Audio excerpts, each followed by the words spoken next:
প্রধানমন্ত্রী যে বক্তব্য দিয়েছে তা আমাদের ছাত্র সমাজের জন্য আমাদের ছাত্র সমাজকে আশাহত করেছে। তার বক্তব্য আমরা প্রত্যাখ্যান করতেছি। আর মাননীয় প্রধান বিচারপতি যে বক্তব্য দিয়েছে যে রাজপথে কোনো রাজপথে আন্দোলন করে কোনো লাভ নেই, আমি তার বক্তব্যকে প্রত্যাখ্যান করছি। কারণ ঢাকা বিশ্ববিদ্যালয়ের শিক্ষার্থীরা রাজপথে আন্দোলন করার মাধ্যমে ইতিপূর্বে তাদের দাবি দেওয়া আদায় করেছে এবং আমরা আমাদের দাবি দেওয়া রাজপথে আদায় করব। আপনারা যেই মুহূর্তে এই আন্দোলন সংগ্রাম এই শাহবাগ চত্বরে করছেন, আমরা দেখেছি ঠিক ওই মুহূর্তে আজকে সকালেও এখানে যারা এই কোটা বহালের জন্য আন্দোলন সংগ্রাম করছে, মুক্তিযোদ্ধার ছেলে মেয়ে এবং তার নাতিপুতিরা, তারা বলছে যারা এই কোটা নিয়ে আন্দোলন করছে তারা আসলে রাজাকার, তা না হলে তারা এই মুক্তিযোদ্ধার বিরুদ্ধে কথা বলতো না।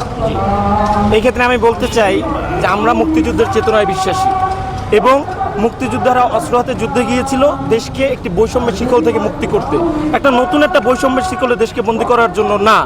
সেই ক্ষেত্রে তারা যে দাবি দেওয়া করতেছে এবং তারা আমাদেরকে রাজাকার বলতেছে, এটা মুক্তিযুদ্ধের চেতনা বিরোধী এবং যাদের শরীরে বীরের রক্ত তারা কখনো এই বৈষম্য করতে পারে না।